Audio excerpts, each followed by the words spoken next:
Okay, week 5, Kansas City Chiefs versus Minnesota Vikings. Kansas City is favored by 5. I'm going to take Kansas City. If you look at just the raw numbers, it shows that they're even. Slight advantage over here, just ever so slight. I would point out that if you go over to the box plot here, you definitely see much more of that upside on the points. But nonetheless, no statistical difference on there using the raw numbers. This is where the Bayesian adjustment really comes into play, and that's where it says, no, no, no, the model has been uh, underestimating how good Kansas City is, and so you have to compare to what the model has been predicting. So, and then likewise, you can take in consideration the fact that the other team has not been performing to what the model would predict.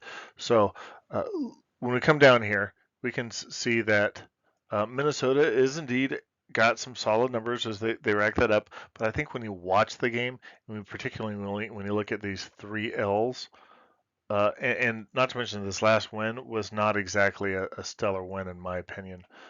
Uh, I think that Minnesota has some capability there, but they're not the team that they were expected to be. And Kirk Cousins can absolutely light it up when there's no pressure on him, when there's or when there's nothing left to lose. Okay, he can go out there and really light it up. But that notwithstanding, um, Kansas City had that first loss. Detroit has turned out to be a good team. I'm not surprised to see that. And then the rest of that Kansas City offense is starting to pull it together. Again, they uh, almost lost to the Jets. Of course, I think other people would also say that number there easily could have been 31 as well. So uh, that notwithstanding, both teams have some things to work on. I think, and the model shows that Kansas City is actually a better team than what the model would suggest. And so with that, I'm willing to take Kansas City with that. Something to also point out is this.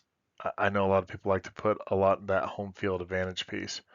I am not, and I think the data bears it out, particularly for this year's and in the pros. I can see how in the old days when you were flying coach and you're stuck with whatever you got and you had to do all your own bags, but they don't do that anymore.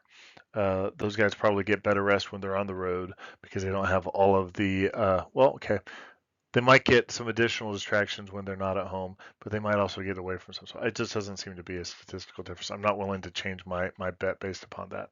Let's go to the next to performance slides. So again, when you look at this, the raw numbers show that they're pretty even, and it's showing that there's more upward capability there for Minnesota in the passing game. And then you see that over here in the overall big yard plays as well.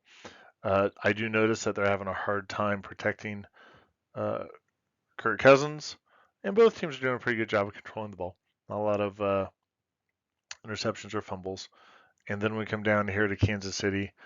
I will say this is they certainly have noticeably less explosiveness than what they have in the past, but they're also doing a really good job of taking care of Patrick Mahomes, uh, which I think is a pretty wise move. So, and then I'm also seeing a lot more plays over here for Kansas City. Again, um, the raw numbers show that this should be even, and if Minnesota can come out and play to what their numbers show that they are, then they certainly have a chance. But they haven't shown it thus far this season, and Kansas City is showing all the signs of a team that is gelling and starting to get to find out who they are and pull it together. So anyhow, if you like what you're listening to, like and subscribe and drop a note, and good luck with your bets.